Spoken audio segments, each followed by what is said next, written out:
Hi, and thank you for visiting my channel. For more information, kindly subscribe and follow. Now let's get started. Roman Reigns has opened up about not picking up Paul Heyman's calls while he was on a hiatus from WWE. During the original Tribal Chief's time off, the Wiseman was kicked out of the bloodline by Solo Sikoa. The head of the table lost the undisputed WWE Universal Championship to Cody Rhodes at WrestleMania XL and immediately went on a hiatus. A lot of things happened during his absence, and Solo Sikoa crowned himself the Tribal Chief. He brought in new members and removed Jimmy Uso and Paul Heyman from the stable.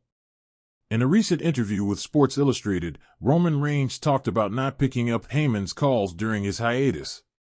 Here's what he said. Paul's been incredibly shady if you ask me. People ask. I've seen some of the speculation of, well, you didn't answer his phone calls, and all this and that, but at the end of the day when I take my leave, there's no question of what I'm doing. I'm recessing back to family, to change the hat, to put on that fatherhood hat, to refocus. That way I can come in and come back and dominate and run the show and represent my family at the highest capacity at the highest standard possible. 604 to 642. Roman Reigns was shocked to see Paul Heyman make a return last week on WWE SmackDown. Roman Reigns recently tried to call Paul Heyman, but the latter's phone number was out of service. Many fans felt that the Wiseman was going to turn against the original Tribal Chief in the near future. In a shocking twist, Heyman brought CM Punk along with him last week on SmackDown and revealed the latter as the fifth member of the OG Bloodlines War Games team. Judging by Reigns' reaction, he did not have any idea about the Wiseman's return and the Best in the World's inclusion in his War Games team. The arena buzzed with energy as WWE SmackDown began, but the air grew electric when Roman Reigns' music hit. The Tribal Chief, flanked by Solo Sikoa, slowly walked to the ring, his signature swagger intact despite being absent from WWE for 4 months. The crowd's mixed reaction, boos from skeptics and cheers from the loyal Bloodline fans, echoed throughout the arena. Reigns soaked in the atmosphere as he grabbed a microphone. The smirk on his face faded, replaced by a rare look of seriousness. "Acknowledge me," he commanded. The crowd roared louder, but Reigns quickly raised a hand to silence them. "For months," he began, pacing the ring slowly. "For 4 months, I've been away. Recovering. Reflecting. Watching everything from afar. And yet, the one thing I couldn't stop thinking about was this man right here." Reigns pointed toward Paul Heyman, who stood nervously outside the ring, clutching his phone like it was a lifeline. "Paul," Reigns said, his voice suddenly softer but laced with suspicion, "we need to talk." Heyman, looking uncharacteristically rattled, entered the ring hesitantly. The usually confident wise man appeared a shadow of his former self. His body language screamed guilt, though he tried to hide it behind his signature groveling demeanor. "Tribal Chief," Heyman began, his voice trembling. "You know I live to serve you. Whatever you need." "Stop," Reigns interrupted sharply. "This isn't about what I need. It's about what you've been hiding." Heyman's eyes widened. "Hiding? Me? Tribal Chief, you owned me. I would never keep anything from you." Reigns tilted his head, scrutinizing Heyman like a lion sizing up its prey. "Then explain why you didn't answer a single one of my calls while I was gone." The crowd gasped. Heyman stammered, clearly caught off guard. I can explain. I was handling bloodline business. I didn't want to disturb you while you were recovering." Reigns raised an eyebrow. "Bloodline business? Really? Because from what I've seen, the bloodline is hanging by a thread. Solo's been doing all the heavy lifting while you've been conveniently unavailable. So, I'll ask again, what are you hiding?" Cracks in the foundation. The tension in the ring was palpable.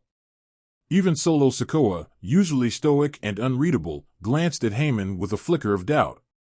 "Tribal Chief," Heyman said, his voice dropping to a near whisper, "everything I've done has been for the bloodline. For you. But there are things happening, things I didn't want to burden you with. Burden me? Reigns snapped. I'm the head of the table. It's my job to handle the burdens, Paul. Now spill it before I lose my patience. Heyman hesitated, his hand nervously adjusting his tie. There's been someone making moves. Someone trying to undermine the bloodline while you were away. I didn't tell you because I thought I could handle it. But it's bigger than I anticipated. Who? Reigns demanded, his eyes narrowing. Heyman took a deep breath. A certain 6'8" enforcer.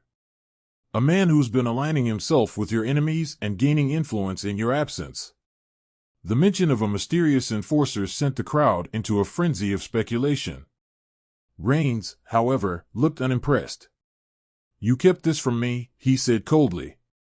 You thought I couldn't handle it? No. Heyman exclaimed. I thought I could shield you from it while you focused on your recovery.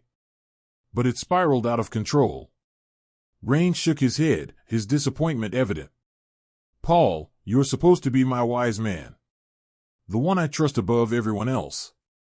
But right now, it feels like you're nothing but a liability. A shocking admission. Heyman, desperate to salvage the situation, dropped to his knees. Please, Tribal Chief, forgive me. I've been trying to protect the bloodline. To protect you. Reigns stepped back, disgusted. Protect me? Or protect yourself?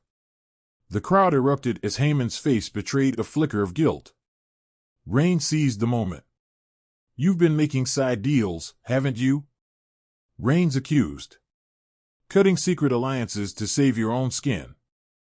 Heyman's silence was deafening. Who's the enforcer? Reigns pressed, his voice dangerously low. Finally, Heyman broke. It's Bronson Reed, he admitted, his voice barely audible. He's been working with factions trying to dismantle the bloodline.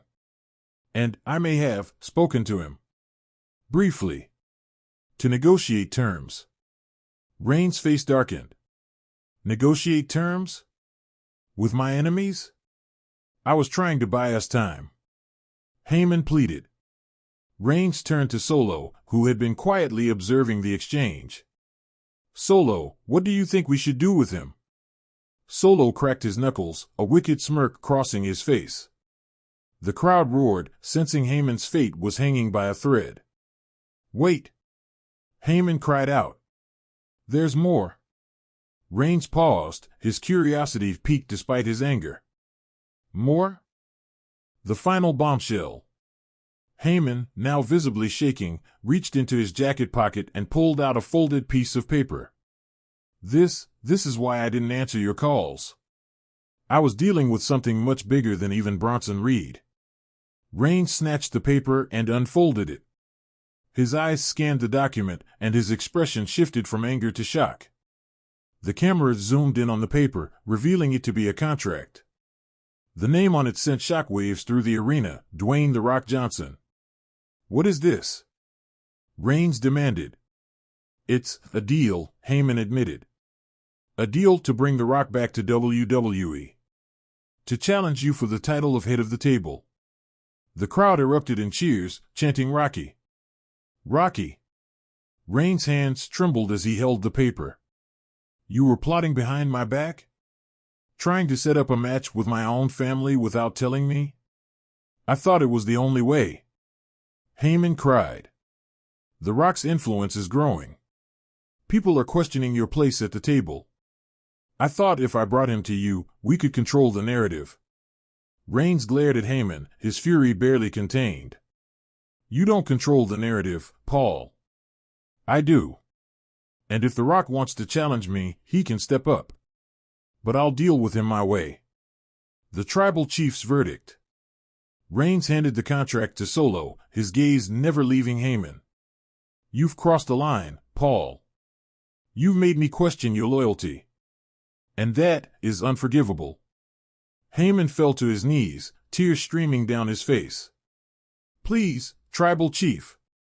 Give me one more chance. Reigns took a deep breath, his expression unreadable. Solo, he said finally, take him out of my sight. Solo grabbed Heyman by the collar and dragged him out of the ring. Heyman's cries for mercy echoed through the arena as Reigns turned to the crowd. "This is my house," Reigns declared. "My island. And anyone who tries to undermine me will learn the hard way why I'm the head of the table."